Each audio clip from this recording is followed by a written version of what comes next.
You are great, yes, you are holy one. Walk upon the sea, raise the dead. Azalo! Agba Yeko Alpha Blani Voto. We are 85 years old and we need to celebrate it to remember our founders. Hallelujah! Bemia Jagoma Miako. The opening prayer. Cho Nyak Blodila Wuleko Fesibo La ARS Amano. Miko Ashikba Miako.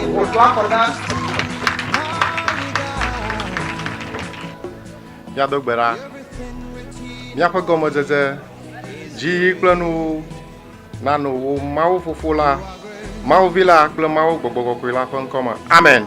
Amen. Meɖeku metso asinukpɔkpɔ ya be mado gbe ne efiawo sukutatɔwo amekpekpewo eseŋtsinyalawo kosɔfowo mía dadawo kple mía fofowo kpakple sukuviwo katã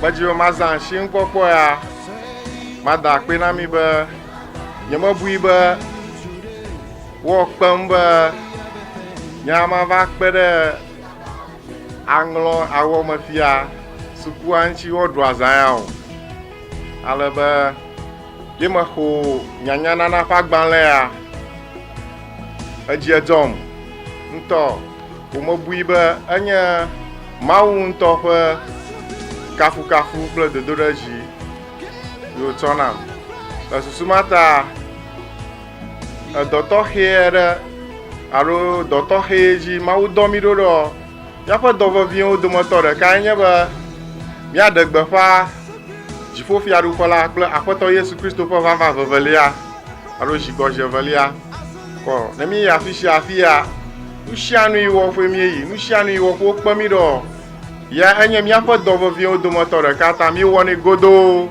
hafi ate ɖe dɔ tɔxɛ ma ŋuti le susu ma ta masinukpɔkpɔ ya tsɔ ge fifia axlẽ mawunya tso ŋɔŋlɔ kɔkɔe me mawunya yi ke ede ha kpakple ɣeyiɣi me míele fifia alo gaƒoƒoa me míele fia ƒe yaƒoƒowo kɔ mawunya ma xlẽ ge fifia hafi mado gbe ɖa akpe na mi enye viwo wogblẽ ho wove nu evelia anyakokpo ta woxɔ kpekpe tso mía dada headmistress AA fia alo awɔ me fia sukua me nyitsɔ be yewo dzi sukua ƒe tatɔwo kpakple PTA sukua ametsitsiwo dzi tsɔ si nye be mava do gbe ɖa mayɔ o eye mexɔ yɔyɔ ya o mekpɔ dzidzɔ ŋutɔ elabe wònya gblɔ be ƒuƒoƒo ɖe sia ɖe nu sia nu yi ke míawɔ míayo ya yewo aƒe ŋkɔ hafi atsɔ dze gɔme eya ta ye mía dada headmistress dafo ya kpakple eƒe agbasamenɔwo le woyɔ ma mebui be o woɖo bubu gã aɖe na o le susu ma ta míele wo gbɔgbɔ kɔkɔe kpem be wòava no mía dome le nuwɔna ya ƒe gɔmedzedze ma o mawo yewoa míedzi be nu natsɔ ma ɖeke o ale ne wɔnɛ ne woyɔ ko nu gbɔgbɔ nɔ zã me wo gbɔgbɔ kɔkɔe nɔ mo dome tom eye vivisese kple dzidzɔkpɔkpɔ gã ma nɔna anyi nenema míele kpem be nava wɔna míenye ma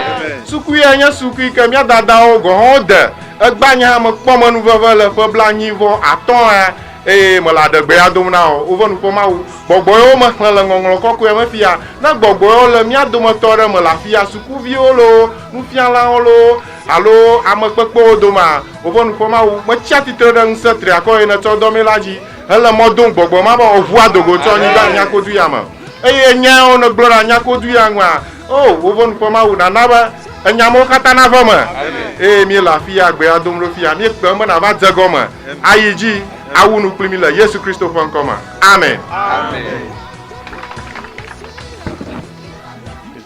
Afiawo mamawo míadzilawo kple sukuviwo katã sia. Anye dzidzɔ manya gblɔ nam be matsi atsitre ɖe mia ŋkume le egbe ƒe ŋkeke vevia. Aha ɖe egbe ƒe zimenɔla afia ne ŋkeke gã sia. Le ƒuƒoƒo le ŋkeke nyuiwo ɖuƒe le azãgãwo ɖuƒe edzena vevie be míadzi alo woadzi ame woanɔ zia me.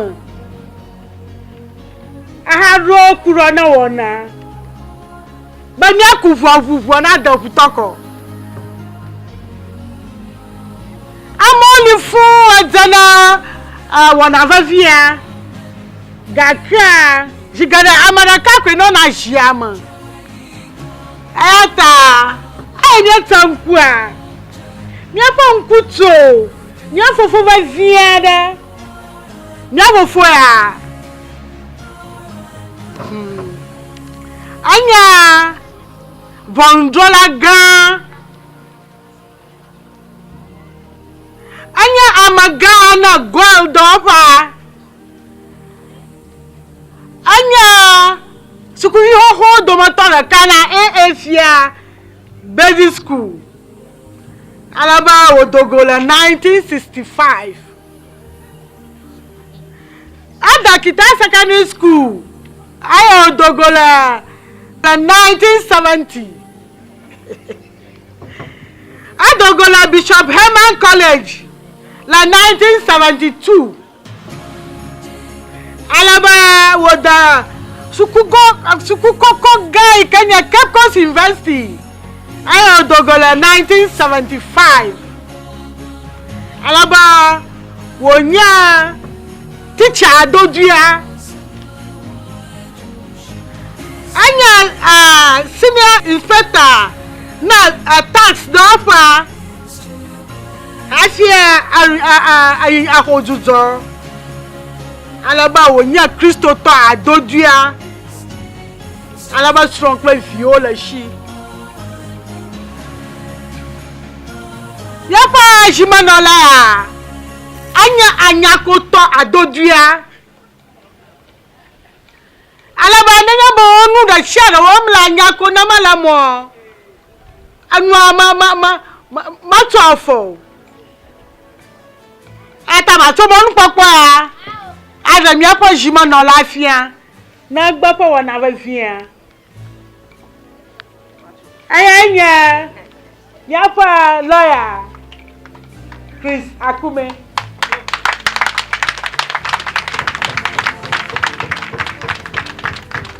Zimenɔla míaƒe ƒuƒoƒea azãɖulawoe nye azãɖula míaƒe zimenɔla Akpenami.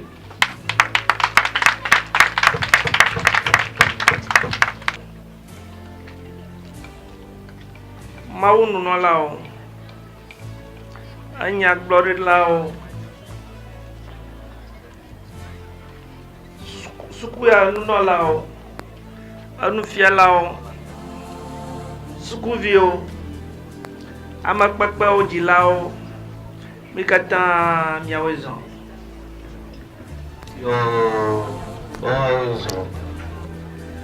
Anye dzidzɔ manyagblɔ ɖe nam be menɔ mia dome egba le azã dzi. Eganye dzidzɔ nam aka be anyako AA fia basic school delawo dometɔ ɖeka na mano egba ƒe wɔna ta abe zimenɔla ene.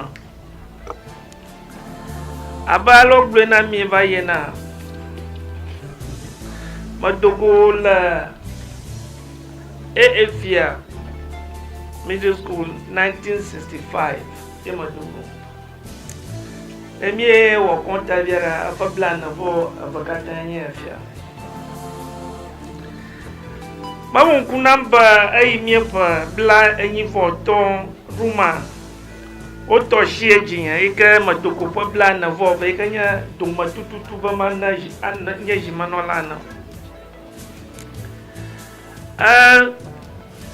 Skuya anya sku kon kora sku dangore la. Manyela anglo ntomako.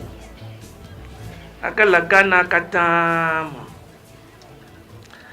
Na acha na blola fiara bayed aloya tukula anglo awama fiasco la nyakoa amayo kona mara doma ha onyaba amayo tukue na yo kora doma onkula gara dom awona yo klaba viendo do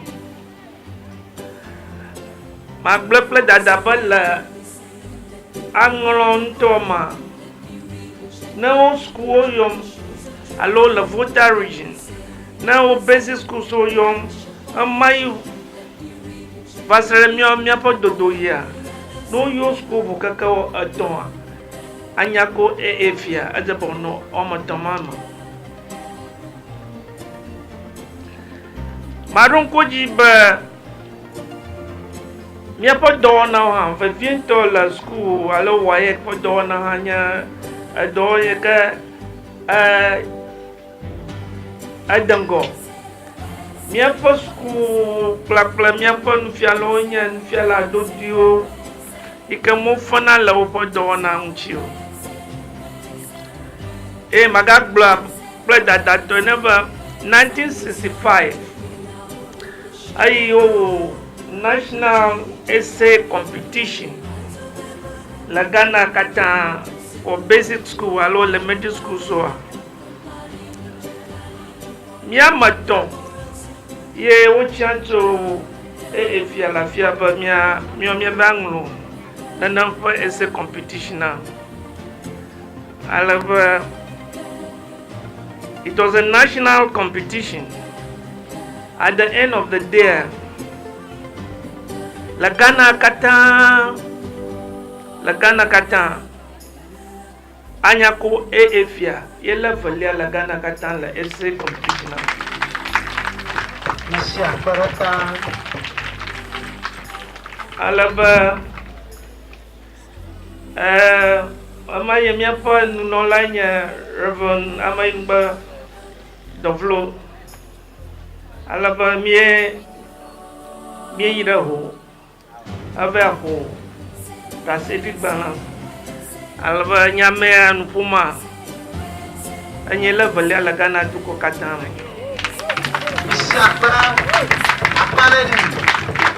badron kuoji agbanona manya Coral Island enye baneka maho onye mama de anyako school especially anglo awama fiamchi 1965 ni tema blunyaro nyaba maron kunu ajina nyeba no nyeba national essay competition ye 1965 amekala valia la Ghana katana so anyako efia kama fiamba mayuma mia panu fialao plus kwaji polao oja babana minto ya dakbanao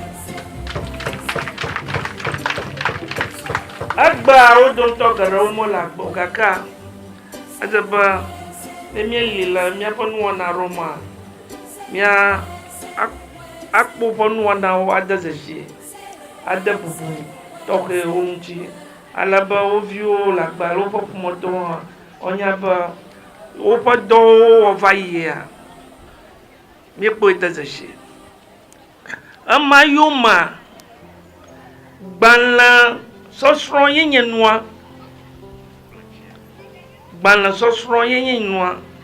da flache kafla na onyaba mi pa nu fialao de moko banla sosro ma pa spirit de mi mo fia mi amaro mi lagba mi nogo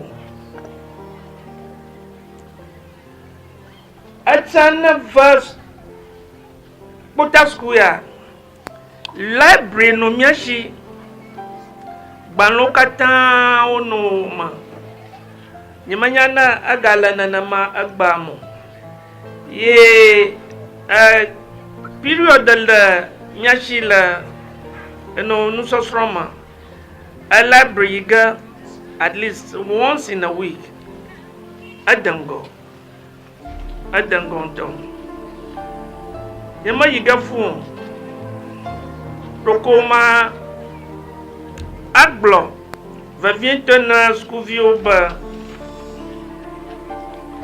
no nyaba apa blana vova vayena manye mi adumoto raka kabio mi anu kuruma jiba no yin fa blatum alo fa blana bono ashitoga mi adumoto raka jiba onu ajimana azao ma fi ruru apa blana ya bonama afi ashimana atojiwa adzaba na nyeba nsa dodo dukuluru bana sosron amabubu mawuye khojia alabanya mawpo dola kunya ke mala ano jama kaka manyanya ga mikata myapa bakbadam ina naga ba agba po wana najaji ta ma jabiam to bobonyanya ma ba mikata ya bashira jimano launchi na agba po wana ojaji akbanami Troda no viu na blineba awezo va efia basic school afi mia ko welcome address acho mia pa sukuta tokboa madagbe pa ya meja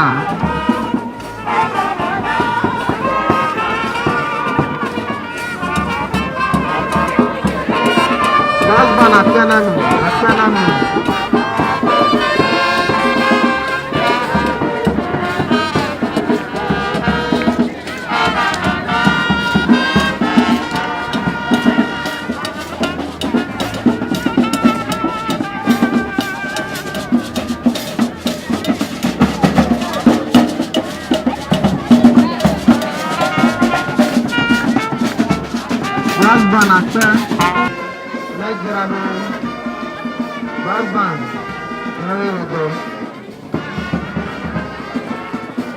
After resident, after nami, yawe jida dumra azang, Reverend Nuchoko Player Clifoma, Wole Miadama,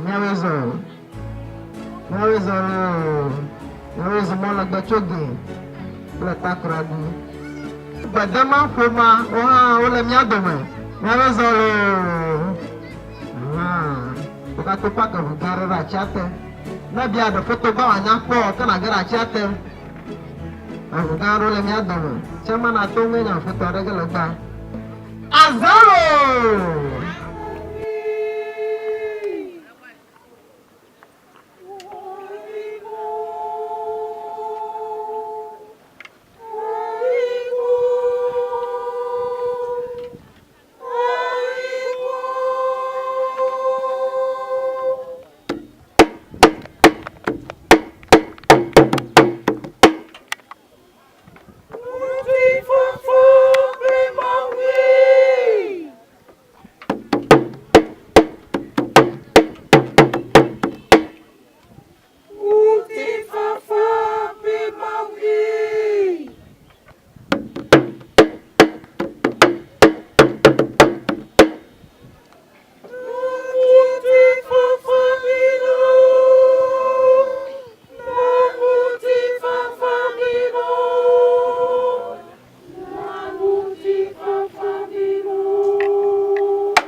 Ayatami. Yeda akpana apoton chwa koklo togi badu fomao. Kaklo wonti mao. Wawe mana ona dwagba. Ayatami na miachore kawawana. Sukwa tutudo. Ela bana nyako dwa. Pechi chireji onya. Ayata nyako dwa avangoto. Kumpa enelia. Mina mia oreka. Bana sukwana keketa. Meda akpaga dana apoton chwa koklo. Togi badu fomao. Kaklo wonti mao. Ela bana de kawo meni sele vava. Nipo ale simi fun atogi ni gomo sesera. Lede manya de kawo gon gomo sesero. Amakaya no ani no pa ye makaya no chitre. Amakaya no papa gba ye makaya no ndogbo. Eji jomo simo komi ala. Minanya ijida hana suka pongo yi. Nyatogi woni chwa kokle badu fomao. Pakle wonti mao. Maone ira mi he. Eye wa ira nyakojuko. Red Fiala wonu topo akpenami angola afoto Robert Jade.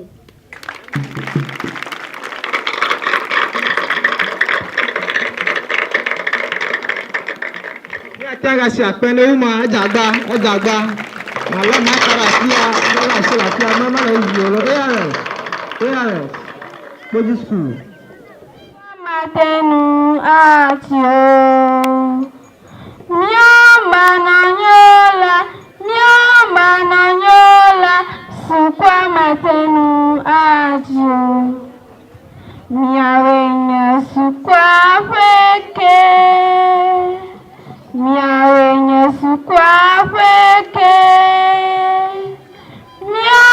na nyola, sukwa matenu ajo.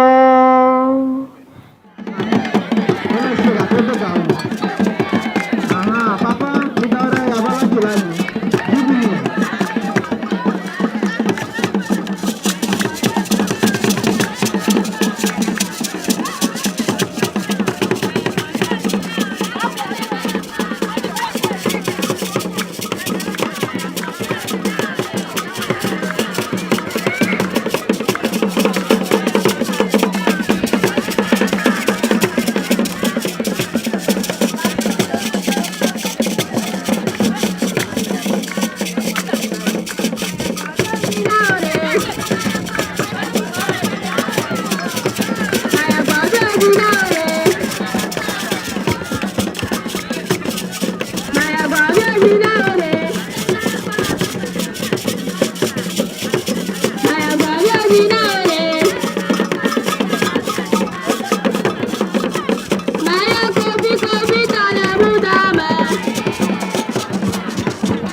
Kpodzi akpenanu. Kpodzi akpenanu.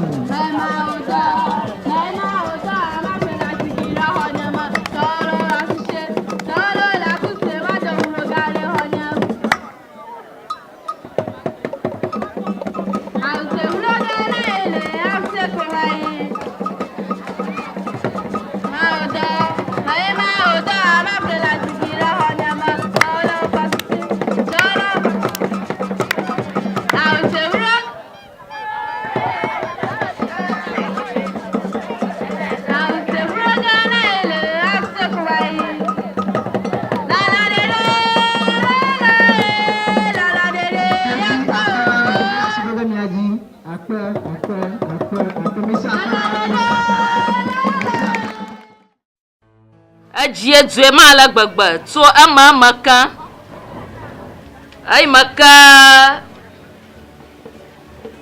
SMC PTA akamachia odi ashinamba ma wo doto here madza domna nutuako badu gbadama poma toke ba wala mia doma sukuvi koko wala mia doma ka toke mia pa makpakpa toke o yo ka mie yoko wo gara mia jia mia wezo toke domna